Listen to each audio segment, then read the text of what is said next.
أعوذ بالله من الشيطان الرجيم. بسم الله الرحمن الرحيم. يا أيها الذين آمنوا كتب عليكم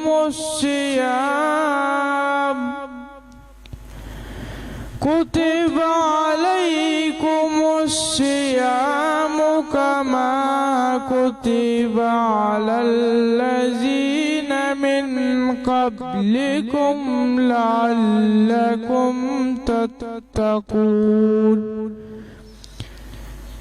أياما معدودات، فمن كان منكم مريضا أو على سفر فعدة من أيام أخر، وعلى الذين يطيقونه فدية طعام مسكين، فمن تطوع خيرا فهو خير له، وأن تصوموا خير لكم إن كنتم تعلمون. آمنت بالله صدق اللہ العظیم. ماشاءاللہ سبحان اللہ، بہت پیارے انداز میں آپ تلاوت کر رہے تھے. ناظرین، آپ ہمارے اس پروگرام کو دیکھ سکتے ہیں فیس بک کے اوپر، قاضی ڈینٹل ہاسپٹل کے آفیشیل پیج کے اوپر، اور اس کو ملاحظہ کر سکتے ہیں ہمارے ویب سائٹ کے اوپر qazidentalhospital.com کے اوپر. آپ ہمیں ان پروگراموں کو دیکھ سکتے ہیں، اور اس پروگرام کو تمام احباب کے ساتھ اپنی ٹائم لائنز کے اوپر خصوصاً شیئر کریں تاکہ یہ ایک نیکی کا پیغام تمام امت مسلمہ تک پہنچے. اب وقت ہوا ہے پروگرام میں ایک پیاری سی نعت سننے کا، اور نعت شریف کے لیے میں دعوت دوں گا جناب صاحبزادہ قاضی ارشد حسین صاحب کو کہ آپ اپنے پیارے انداز میں سرکار دو عالم حضرت محمد مصطفیٰ صلی اللہ علیہ وسلم کے دربار میں گلہ عقیدت پیش کریں. صلی اللہ علیہ یا رسول اللہ وسلم علیہ یا حبیب اللہ. اپنی رحمت کے سمندر میں اتر جانے دے، او میرے طیبہ والے اپنی رحمت کے سمندر میں اتر جانے دے. بے ٹھکانہ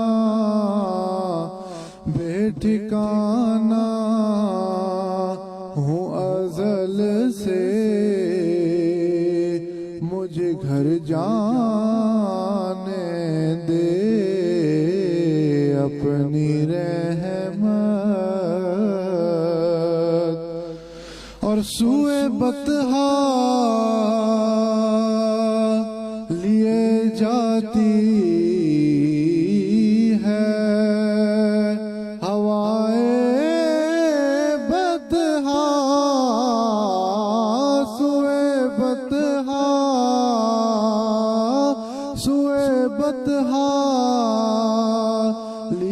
جاتی ہے ہوائے بطحا، تو بوئے دنیا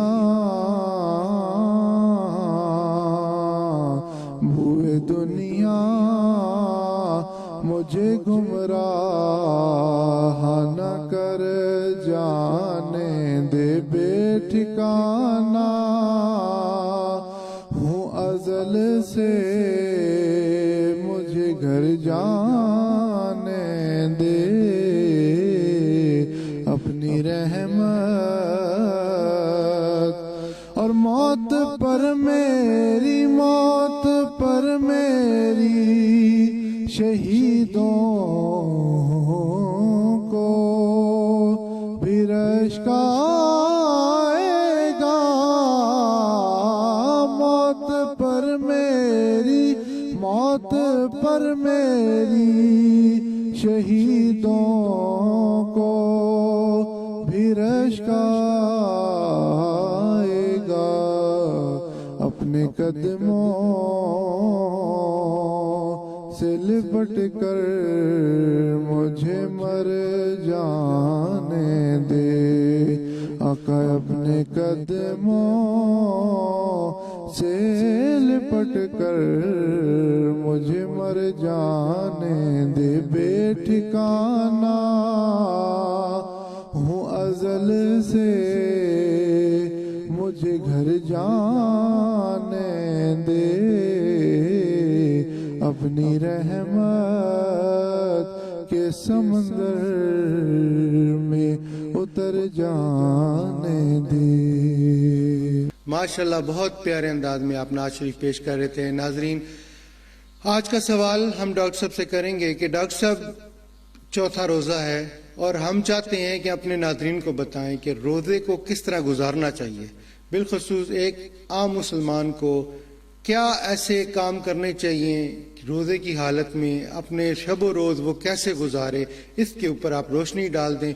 نحمده ونصلي ونسلم على رسوله الكريم، اما بعد فاعوذ بالله من الشيطان الرجيم، بسم الله الرحمن الرحيم۔ معزز ناظرین گرامی، الحمدللہ علی ذالک، آج رمضان شریف کا یہ چوتھا دن ہے اور اللہ کے کرم سے بہترین موسم کے ساتھ ظاہری موسم اور باطنی موسم تو ہے ہی ہے جس کو آل نظر دیکھتے ہیں، کیونکہ نبی کریم علیہ السلام فرماتے ہیں کہ اگر میری امت کے لوگوں کو رمضان شریف کی قدر کا پتہ چل جائے تو ان کے لب پہ ہمیشہ یہی دعا ہو کہ یا اللہ ہمارے اوپر رمضان مبارک ہمیشہ ہی سایہ فکر رہے۔ آج جو میرے معزز ہوسٹ نے سوال کیا کہ رمضان مبارک کی یہ جو پرسعادت گھڑیاں ہیں ان کو کیسے گزارا جائے، ہر کلمہ گو الحمدللہ اس کی قدر سے بخوبی آشنا ہے، لیکن عموماً ہوتا یہ ہے کہ ہم جیسے عام دنوں کو گزارتے ہیں ان دنوں کو بھی ویسے ہی گزارتے ہیں، حالانکہ ایسے نہیں کرنا چاہیے۔ جیسے ہم پاکستان میں ہوتے ہیں تو ہمارے گزران کا طریقہ علیحدہ ہوتا ہے، لیکن جو ہی ہم حرم کی زمین پہ پہنچتے ہیں تو وہاں پہ آداب بدلتے ہیں جگہ جگہ کے ساتھ۔ مثلا آپ دیکھیں یہاں پہ ٹریفک اگر ہمارے بازار میں چل رہی ہو تو اس کا ایک علیحدہ طریقہ ہے، جو ہی آپ موٹر وے پہ جاتے ہیں پھر طریقہ علیحدہ ہو جاتا ہے۔ اسی طریقے سے یہاں تو آپ دنیا کی حکومت کی وجہ سے کرتے ہیں، لیکن اس کے لیے روحانی حکومت کے جو آرڈرز ہیں ان کی پابندی کرتے ہوئے ہم رمضان شریف کی گھڑیاں کیسے گزاریں۔ ہمارے لیے رب کا قرآن ہے، واضح ارشاد ہے لقد کان لکم فی رسول اللہ اسوۃ حسنہ، کہ ہمیں ایک نمونہ حیات دے دیا گیا ہے نبی علیہ السلام کی ذات بابرکات کے ذریعے کہ حضور روزے کیسے گزارتے تھے۔ تو میں نے عرض یہی کی تھی کہ آقا کریم علیہ السلام ان دنوں کے اندر ویسے بھی حضور علیہ السلام بہت زیادہ استغفار فرماتے، بعض دفعہ 70 دفعہ ایک مجلس میں بے کے 100 دفعہ میں آپ کی فکروں پہ دستک دیتے ہوئے کہتا ہوں استغفار تو گناہوں سے مغفرت کے لیے ہوتا ہے، وہ نبی جو معصوم عن الخطا ہیں، یہ نبوت کے خصائص میں سے ہوتا ہے کہ وہ گناہوں سے معصوم ہوتے ہیں، اور جب وہ معصوم عن الخطا ہیں تو پھر مغفرت مانگنا کس بات کا ایک غمازی کرتا ہے، تو مفسرین لکھتے ہیں وہ مغفرت سرکار مدینہ صلی اللہ علیہ وسلم اپنی امت کے لیے مانگتے ہیں۔ اب جب حضور اپنی امت کے لیے مغفرت مانگتے ہیں تو پھر رمضان شریف کے یہ 3 عشرے کہ پہلا عشرہ رحمت کا ہے، دوسرا مغفرت کا ہے، تیسرا عتق من النار ہے، تو جب آپ اللہ کی رحمت جھوم جھوم کے آ رہی ہے تو پھر کیوں نہ اس عشرے کے اندر اور پوری رمضان کی گھڑیوں کے اندر میرے رب سے مغفرت طلب کی جائے، استغفار کی کثرت کی جائے۔ نبی کریم علیہ السلام ارشاد فرماتے ہیں کل بنی آدم خطاء وخیر الخطائین التوابون۔ حضور فرماتے ہیں کہ تمام آدم علیہ السلام کے بیٹے جو ہیں خطا کار ہی ہیں، اور سب سے بہترین خطا کرنے والا، اب دیکھیں خطا کاروں میں بھی قسم ہے، ہاں کوئی خطا کار ایسے ہوتے ہیں جو کہ توبہ ہی نہیں کرتے، حضور فرماتے ہیں بہترین خطا کرنے والا وہ ہے، خطا کاروں میں بہترین وہ ہے جو کہ اللہ کے حضور توبہ طائب ہو جائے۔ جس وقت انسان اپنے آپ کو گناہگار سمجھے گا، میرے والد محترم حضرت علامہ قاضی انوار الحق رحمۃ اللہ تعالی علیہ آپ ایک دفعہ تقریر فرما رہے تھے، مجھے اچھی طرح یاد ہے، تو بعد میں پروفیسر صاحب تھے، انہوں نے ایک سوال کیا تھا، انہوں نے کہا جی آپ کہتے ہیں قیامت کے دن حضور علیہ السلام کی شفاعت ہو جائے گی، تو آپ تو لوگوں کو گناہوں پہ دلیر کر رہے ہیں، لوگ تو کھلے دل سے گناہ کرتے ہیں، کہ حضور نے شفاعت کر دینی ہے تو پھر کیا ہے؟ آپ نے فرمایا میرا بچہ یہ نہیں، حضور گناہگاروں کی شفاعت کریں گے، اور گناہگار وہ ہوتا ہے جب گناہ کرتا ہے تو اسے احساس ہو جاتا ہے میں نے شریعت کی خلاف ورزی کی ہے۔ ایک ہوتا ہے گناہگار، ایک ہوتا ہے باغی۔ باغی وہ ہوتا ہے جس وقت شریعت کی دھجیاں بکھیرتا ہے، شریعت کے قوانین کو پس پش ڈالتا ہے، تو وہ کہتا ہے نہیں یہ ایسے ہی ہے، میں نے ٹھیک کیا ہے۔ جس وقت وہ ٹھیک کیا ہے کہتا ہے اور شریعت کے قانون کا مذاق اڑاتا ہے، پھر اس وقت وہ گناہگار نہیں رہتا، وہ باغی بن جاتا ہے۔ کسی ملک کے اندر رہ کے اگر آپ قانون کی خلاف ورزی کریں گے اور آپ مانیں گے جی میں نے غلطی کر دی ہے، تو آپ کو تھوڑی بہت سزا کے بعد، جرمانے کے بعد چھوڑ دیا جائے گا، لیکن جو آدمی بغاوت کر لے پھر اس کے لیے کسی قسم کی معافی کے، کوئی چھوٹ کا کسی قسم کا گوشہ نہیں رہتا۔ اسی طریقے سے حضور علیہ السلام فرماتے ہیں اپنے آپ کو گناہگار سمجھو، اور جب گناہگار سمجھو گے تو پھر توبہ کرو۔ کتابوں میں آتا ہے کئی ایسے جانور ہوتے ہیں، پرندے ہوتے ہیں، وہ کیا کرتے ہیں؟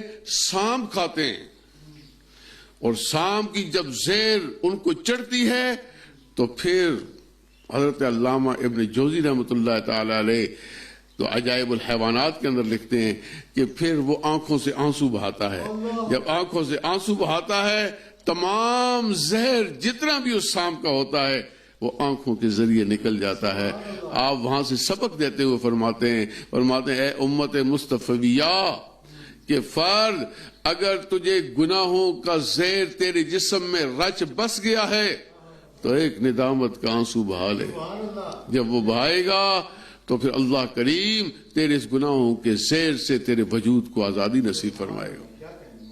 معزز ناظرین گرامی، اب میں اس درخواست کے ساتھ، یہ ایک عمل نہیں، سب سے پہلے یہ اپنے گناہوں کا استحضار کریں۔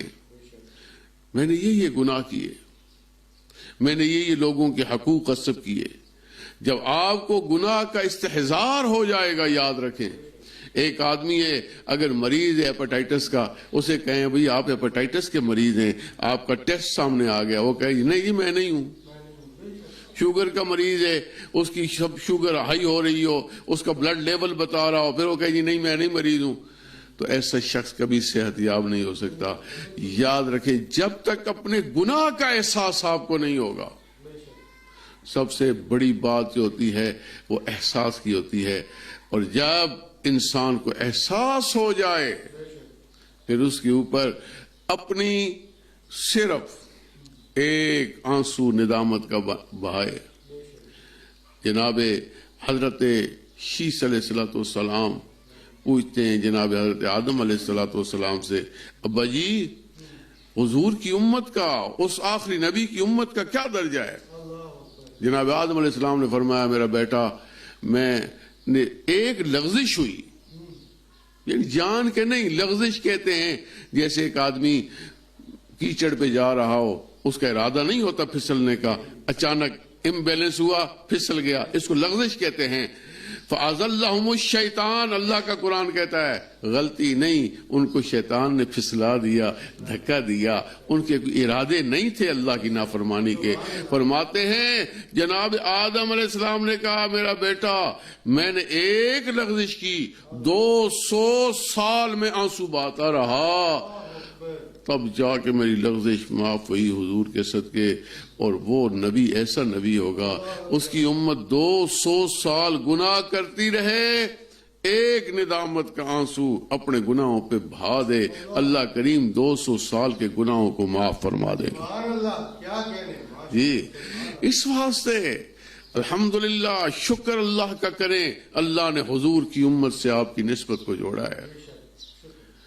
اس واسطے حضور فرماتے ہیں اس مہینے کے اندر خاص کر مشائخ بھی کہ آپ کیا کریں, توبہ کریں, اور توبہ کے بعد کثرت سے اپنے اللہ کا ذکر کریں. جی ہر وقت اپنے اللہ کو یاد کریں, اللہ کا استحضار کریں. دیکھیں نا رمضان شریف میں کثرت ذکر خود بخود ہوتی ہے. مثلا کوئی آپ سے بات کرتا ہے, آپ کا دل کرتا ہے غصے میں آ کے گالی نکالنے کا, آپ کہتے ہو نہیں میں روزے دار ہوں, اللہ یاد آتا ہے, استحضار قلبی ہوتی ہے. یہی تو ذکر ہے. ذکر یہ نہیں ہوتا کہ بس آپ اللہ ہو اللہ ہو اللہ ہو کرتے رہیں. تو حضرت صاحب فرماتے ہیں بر زبان تسبیح و دل گاؤ خر, اینچ تسبیح بچے دارد اثر. فرمایا زبان پہ تو تسبیح ہے اور دل کے اندر کھوتا گھوڑا بسا ہوا ہے. فرمایا پھر یہ کون سی تسبیح ہے؟ بات یہ ہے جب بات ہو روزہ دار کی, روزہ دار جب بات کر رہا ہو ان پاک گھڑیوں کے اندر, اللہ کریم کے ذکر سے اپنے سینہ معمور رکھے. پھر اسماء حسنہ, الحمدللہ ہمارے پروگرام انوار حقہ کے تحت جو ہمارا ہر ہفتے نشر ہوتا ہے 8:30 بجے, اس کے اندر بے شمار اٹک کے عوام نے ہمیں لکھا, الحمدللہ ان کے نام کے عادات کے مطابق اسماء حسنہ ہم نکال کے دیتے ہیں, اور الحمدللہ ان کو بے شمار فوائد ہوئے ہیں. رمضان مبارک کی ان پاک گھڑیوں میں جب یہ ذکر آیا تو میں اپنے حاضرین کو پھر دوبارہ ہم یہ پیشکش کرتے ہیں کہ ہمارے دیے ہوئے واٹس ایپ نمبر پہ اپنا نام لکھیں, اپنی والدہ کا نام لکھیں, ہمیں بھیجیں, اور انشاءاللہ عادات کے مطابق حروف ابجد کے مطابق پھر وہ اسماء حسنہ نکال کے آپ کو دیے جائیں گے. انشاءاللہ آپ دیکھیں آپ کی زندگی کی مشکلات کس طریقے سے دور ہوتی ہیں. میرے رب کے نام کے جلوے اس کائنات میں بکھرے ہوئے. اللہ کے پاک کلام کے اندر وہ قرآن جو اس رمضان میں نازل ہوا, اس کے اندر میں 99 نام ہے اللہ کریم کے. ویسے تو بے شمار نام ہے لیکن ان ناموں کا ذکر ہوا ہے, اور ہر نام جو قرآن میں ذکر ہوا پھر رب نے اپنی زبان سے وہ نام بیان فرمائے, تو پھر ان کی شان کا اور ان کے چھپے ہوئے اسرار و رموز سے ہر شخص واقف نہیں ہو سکتا. یہ وہ ہو سکتا ہے, اس نے کہا دیدہ کہ بود مانند شنیدہ, جیسا کہ سنا ہوئی چیز ہے وہ دید کے مقابل کیسے ہو سکتی ہے. آپ لاہور کا سنتے رہیں, لاہور ایسا ہے, جس نے دیکھا ہوا ہوگا اس کا اور مقام ہوگا. اس وجہ سے فرمایا ذکر اسماء حسنہ کریں, بیٹھ جائیں تسبیحات, خالی فالتو ٹائم مصیبت میں خام خواہ فضول گپ شپ لگانے کے بجائے اللہ کے ناموں کا ذکر کریں, اور خاص کر وہ جو آپ کے نام کے ساتھ ہیں اس کی بہت زیادہ اثرات مشائخ نے بتائے ہیں. ویسے تو اللہ کا ہر نام ہی سبحان اللہ وہ ایک عجیب جلالت اور ایک جمالیت رکھتا ہے. پھر مشائخ فرماتے ہیں کہ اس مہینے کے اندر کثرت تلاوت کی جائے, جی قرآن پاک پڑھا جائے، لیکن ایسے نہیں کہ یا علمون اور تعلمون ہی سمجھ آئے، اتنی تیز سے قرآن پڑھو، ٹھہر ٹھہر کے پڑھو. ورتل القرآن ترتیلا، تاکہ ایک ایک مخارج کا اندازہ ہو، یہ کہاں سے میں مخارج، اس کے اوقاف کا، ٹھیک ہے نا، کہاں ہم نے وقف کرنا ہے، کہاں ہم نے یہ کرنا ہے، پھر ساتھ ساتھ ترجمہ سمجھنے کی کوشش کریں. انشاءاللہ العزیز ان پروگراموں کے اندر ہم تفہیم میں قرآن اور قرات قرآن کے اوپر انشاءاللہ لازمی میرا بیان ہوگا. اس کو لازمی سنیں، سماعت فرمائیں اور اس کو آگے شیئر بھی کریں، اور دین کی اس خدمت کے اندر ایک سپاہی بن جائیں. فرمایا رمضان اور قرآن کی نسبت ہے، تو آپ سنیں بھی اور اس کے بعد جناب والا تلاوت کریں، بچوں کو تلاوت کریں اپنے قرآن پاک کو. فرمایا وہ سینہ اجڑا ہوا ہے جس سینے میں قرآن نہ ہو. آئیں رمضان شریف کا صدقہ اپنے سینوں کو قرآن سے آباد کریں. پھر مشائخ فرماتے ہیں کثرت درود شریف کریں. ہاں یاد رکھیں ناظرین گرامی، عبادت ساری عبادتیں، لیکن ایک عبادت وہ ہے جس سے وہ خود خدا بھی کرتا ہے. ہم عبادت ہیں، ہم عابدین ہیں، رب معبود ہے، لیکن ایک عمل، جی ہم عبادت کا لفظ نہیں کہتے، عمل ہے، جی یہ عمل ہے، یہ عمل ایک عمل وہ خدا بھی کرتا ہے، بندہ بھی کرتا ہے، خدا بھی کرتا ہے. ٹھیک ہے، حالانکہ وہ رازق ہے، ہم مرزوق ہیں، وہ معبود ہے، ہم عابد ہیں، وہ خدا ہے، ہم بندے ہیں، وہ خالق ہے، ہم مخلوق ہیں. ہمارا اس سے کیا مقابلہ؟ لیکن عمل کے لحاظ سے نماز ہم پڑھتے ہیں، وہ نہیں پڑھتا. وہ کس کی پڑھے، وہ سجدہ کس کو کرے، وہ تو خود مسجود ہے. ٹھیک ہے نا، لیکن ایک عمل ایسا ہے. فرمایا ان اللہ وملائکتہ یصلون علی النبی یا ایھا الذین آمنوا صلوا علیہ وسلموا تسلیما. اے بندو، اللہ اور اس کے فرشتے بھی درود پڑھتے ہیں، تم بھی میرے نبی پہ درود و سلام پڑھو. تو یہ افضل ہے، وہ ہماری عبادت افضل ہے کہ اس عمل کے اندر میرا خدا بھی شریک ہوتا ہے.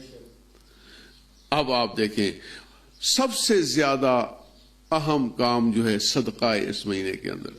حضور علیہ السلام فرماتے ہیں افضل الصدقۃ فی رمضان، رمضان شریف کے مہینے میں جو صدقہ دیا جاتا ہے وہ سب سے افضل ہے. میں نے اپنے پہلے لیکچر میں بھی یہی بات کی کہ جس وقت آپ ایک درہم فرمایا اس مہینے کے اندر دیا جائے، اخد پہاڑ سونے کے مقابل میں غیر رمضان میں آپ صدقہ کریں، اس کا ثواب اس کی گرد راہ کو نہیں پہنچ سکتا.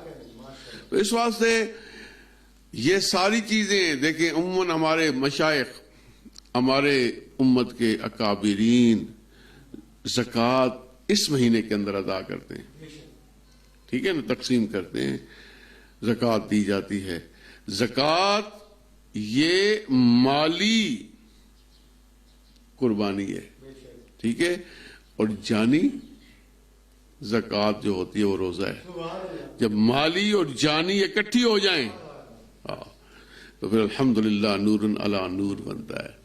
پھر فرمایا اس مہینے کے اندر اپنی صحت کی دعا کرے اور ادب کے لیے دعا کرے، یا اللہ کہیں ایسے نہ ہو رمضان ہمارے ساتھ ناراض ہو جائے، اس کی شان کے خلاف ایسی بات نہ ہو.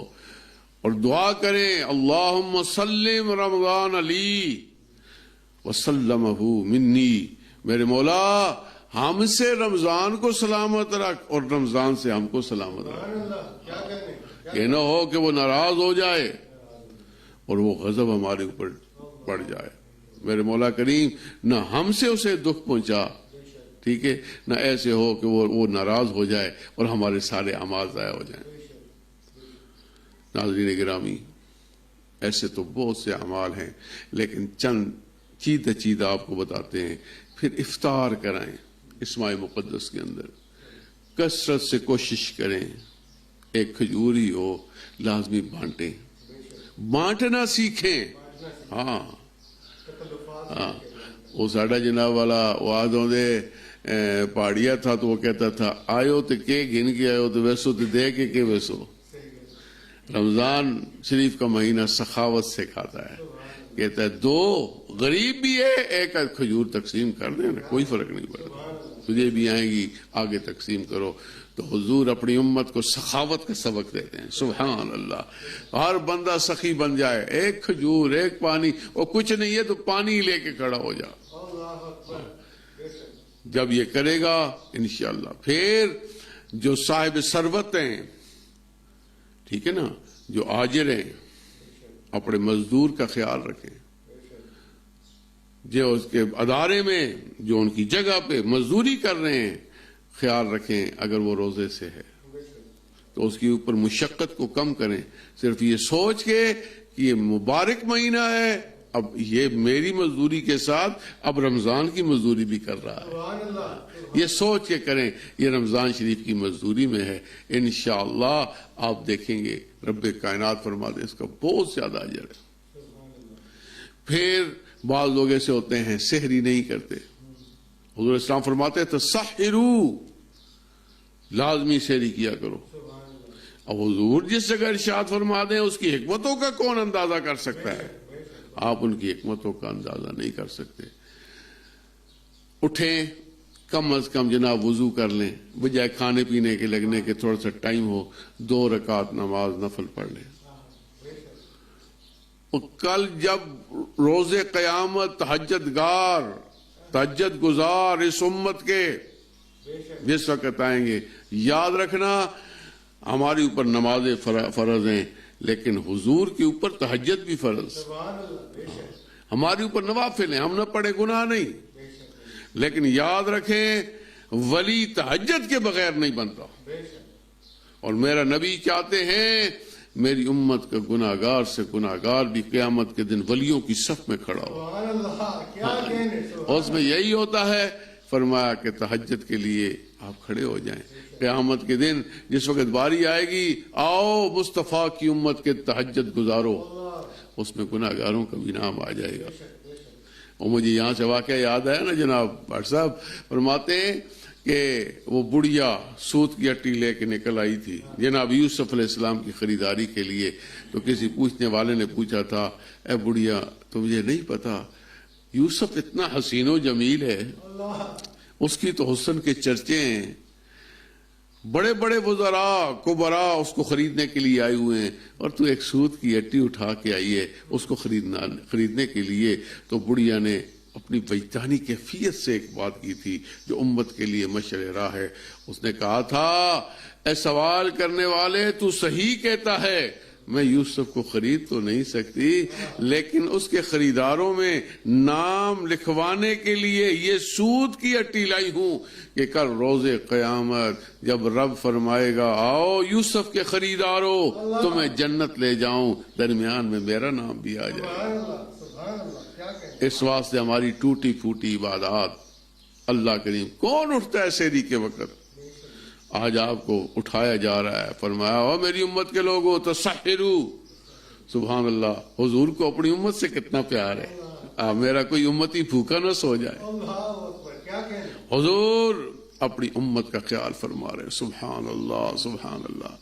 پھر حضور علیہ السلام فرماتے ہیں کہ جس وقت تم سحری کرتے ہو اس وقت پھر دعائیں یاد رکھیں، الدعاء مخ العبادہ، دعا عبادت کا مغز ہے، جس میں دعا ہی نہ ہو، مجھے بتاؤ ایک اچھا بھلا بندہ ہو اس کے اندر دماغ ہی نہ ہو، آپ کیا کرتے ہیں؟ پاگل خانے۔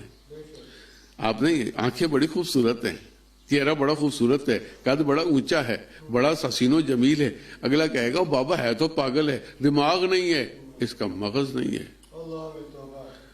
اسی طریقے سے تمہاری عبادات کو وہ نہیں دیکھتا، لمبی لمبی تسبیحات خالی پڑھتے رہو، وہاں تو دیکھے گا رب تم نے پھر مانگا کیا ہے، اپنے آپ کو تم نے کس جگہ رکھا ہے۔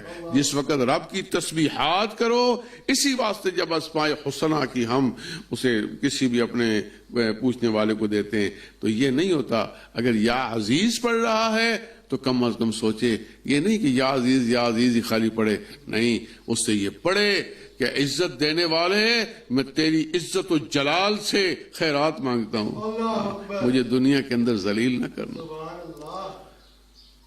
جب یا رزاق کو پڑھتا ہے، یا رازق کو پڑھتا ہے، میرے مولا تو ہر چیز کو رزق دینے والا ہے، میں تیرے نام کی مالا جپ رہا ہوں، مجھے رزق سے محروم نہ کرنا۔ تو دعا ہے، ہر جگہ دعا آئے گی، استغفار کرے گا تو یہ بھی دعا ہے، کسی کو افطار کرائے گا تو یہ سوچ کہ میرے مولا مجھے روز حشر رسوا نہ کرنا۔ جب ملازمین پہ نرمی کرے گا تو سوچ کے میرے مولا کریم میں اس کو تھوڑی سی چھوٹ دے رہا ہوں، میرے اوپر بھی چھوٹ رکھنا، میرے اوپر بھی کرم کی بارش فرمانا۔ جب صحت کی دعا کرے گا تو پھر یہ دعا آئے گی، صدقہ دے گا، یا اللہ میرے سے رنج و غم اٹھا دے۔ تو ہر چیز کے اندر میرے عزیز دعا ہی دعا ہے۔ الدعاء مخ العبادہ، دعاؤں کے لیے ہاتھ پھیلائیں۔ رمضان شریف حضور فرماتے ایسی ایسی گھڑیاں ہیں، پھر جناب استجابت کے نشانے پہ جا کے لگ دیے۔ حضور فرماتے ہیں جب روزہ افطار کرتے ہیں اس وقت بجائے یہ کھانے کے اوپر جھپٹے، نہیں، جہاں پورا دن رکا رہا ابھی روک، سب سے پہلے دعا کرو، اللہم انی لک صمت، میرے مولا میں نے تیرے لیے روزہ رکھا، وبک آمنت، تیرے اوپر ایمان لایا، وعلیہ توکلت، وعلیک توکلت، تیرے اوپر میں نے توکل کیا، بھروسہ کیا، وعلی رزقک افطرت، میرے مولا یہ جو کر رہا ہوں یہ تیرا ہی رزق دیا ہوا ہے، مجھے نصیب فرما، مجھے صحت عطا فرما، میری مصطفیٰ کی امت کی خیر فرما۔ جس وقت وہ دعاؤں کی جھولی پھیلاتا ہے، ہاں، پھر رب کرم فرماتا ہے، یاد رکھو۔ ہاں، یہ ایک عجیب و غریب، یہ وہ چیزیں ہیں جو اسرار ہیں۔ ہاں، لوگ جناب اس کی طرف توجہ نہیں دیتے، ہم دیکھتے ہیں نمازیں پڑھتے ہیں، بس نماز پڑھی بھاگے، اور تیری نمازیں کیا، تیری نماز بے سرور، تیرا امام بے حضور، ایسی نماز سے گزر، ایسے امام سے گزر۔ جس وقت تو دعا مانگے گا نا، اصل چیز یہ ہے، پھر رب کہتا ہے سبحان اللہ۔ اور یقین کریں، میرے اب اچانک بات کرتے کرتے ایک عجیب سی ذہن میں کیفیت آئی، آپ ناظرین کے دامنوں کی سماعتوں کی نظر کرنا چاہتا ہوں۔ روایات کے اندر آتا ہے جس بستی میں کوئی گناہ نہ کرے وہ بستی بعض دفعہ ملیہ میٹ کر دی جاتی ہے۔ آپ حیران رہیں گے، آپ کے گناہ کی وجہ سے تو عذاب آتا ہے، اور آپ کہہ رہے ہیں کہ جس بستی میں کوئی گناہ نہ کرے۔ میں گناہ کی بات کر رہا ہوں، یاد رکھیں ناظرین گرامی، باغی کی بات نہیں کر رہا۔ گناہ گار وہ ہوتا ہے جب گناہ کر لے اس کے بعد روتا ہے، کرلاتا ہے، یا اللہ غلطی ہو گئی ہے۔ اور جس مستی میں کوئی ایسا بندہ نہ ہو تو رب کی صفت توابیت کا ظہور نہیں ہوتا، اور جہاں رب کی صفتوں کا اظہار نہ ہو پھر اس بستی کو بھی اس دنیا میں رہنے کا حق حاصل نہیں ہوتا۔ جب تم مانگتے ہو تو رب کی صفات کا اظہار ہوتا ہے، اور رب خوش ہوتا ہے، اور رب رازق ہے۔ رزق مانگنا، سمجھ گئے جی؟ پھر اس لیے فرماتا خلقوا باخلاق اللہ، روزہ ایسے گزار جیسے رب کی اخلاقوں کی پرتو تیرے اوپر پڑ رہی ہے۔ ہاں، رب غفار ہے، کیا کرو، لوگوں کی گناہوں کو جو تمہارے اوپر زیادتی ہوئی ہیں بخش دو۔ بڑی ہمت اور گردے کی بات ہے، لیکن بخش دو۔ میں نے اللہ کے لیے بخش دیا، میرا رب غفار ہے، میں بھی بخشتا ہوں۔ رب کہتا ہوں بندے زمین پہ ہو کے تو میرے اخلاق کو لیتا ہے، پھر میں اپنے اخلاق سے تیرے گناہوں کو نہ معاف کروں؟ رب اس کو معاف فرما دو۔ عطا کریں، رب سخی ہے، سخی بن جا۔ رب ستار العیوب ہے، کسی کا عیب پتہ چلے نا تو ڈھول گلے میں مت ڈال لے۔ نہیں، اتنا سوچ کے میرے مولا میں اس کی ستر پوشی کر رہا ہوں۔ حضور فرماتے من ستر المسلمہ ستر اللہ یوم القیامہ، جو انسان کسی بھی انسان کی، مسلمان کی ستر پوشی کرتا ہے، اس کے عیبوں کے اوپر پردہ ڈالتا ہے، قیامت کے دن میرا رب اس کے عیبوں کے اوپر پردہ ڈال دے گا۔ ناظرین گرامی، یاد رکھیں یہ بڑی چیزیں ہوتی ہیں، ان سب کے اوپر آپ اپنی توجہات کو رکھیں۔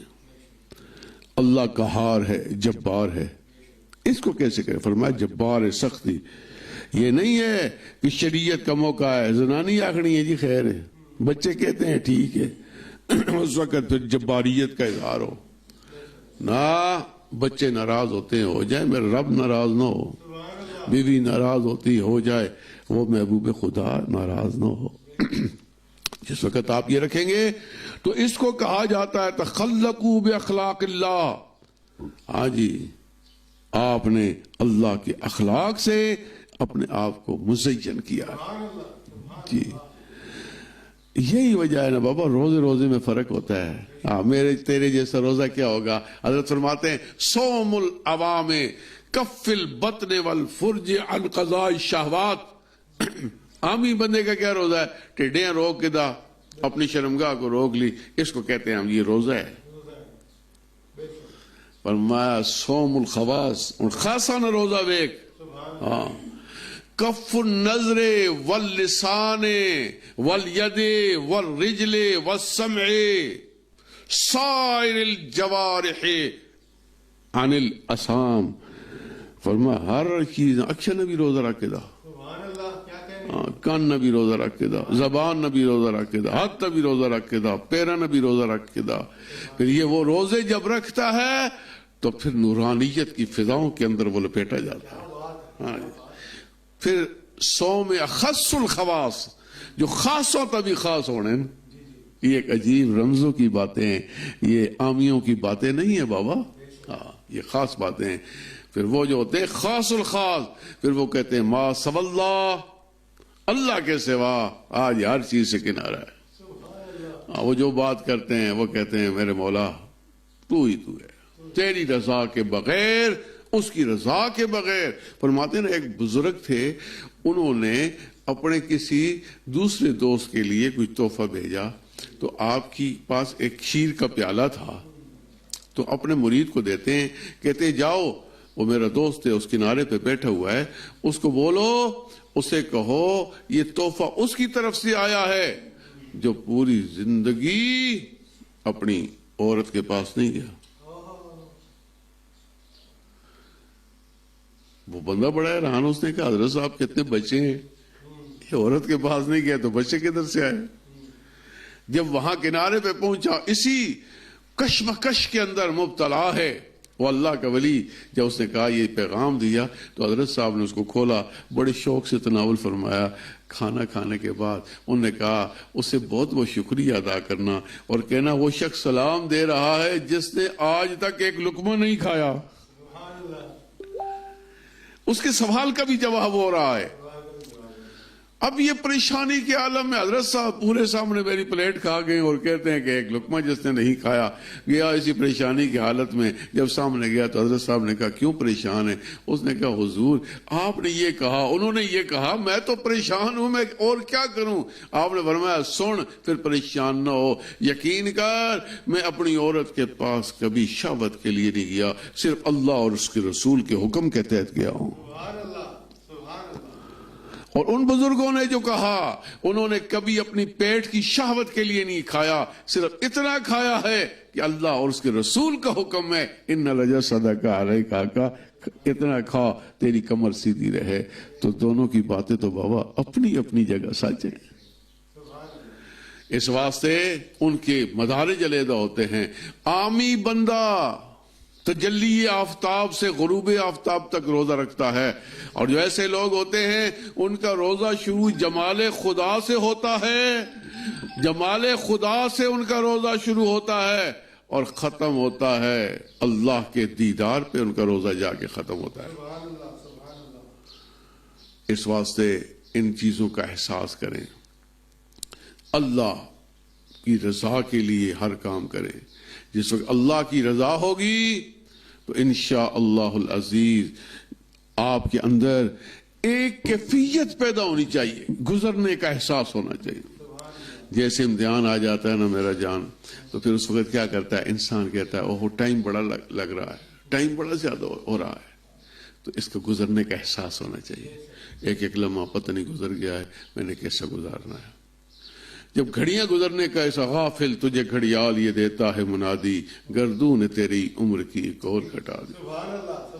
ٹائم گزر رہا ہے، اپنے اندر ایک احساس پیدا کرنا ہے کہ کچھ توبہ کرنی باقی ہے، رب کو بھی اپنے منانا ہے۔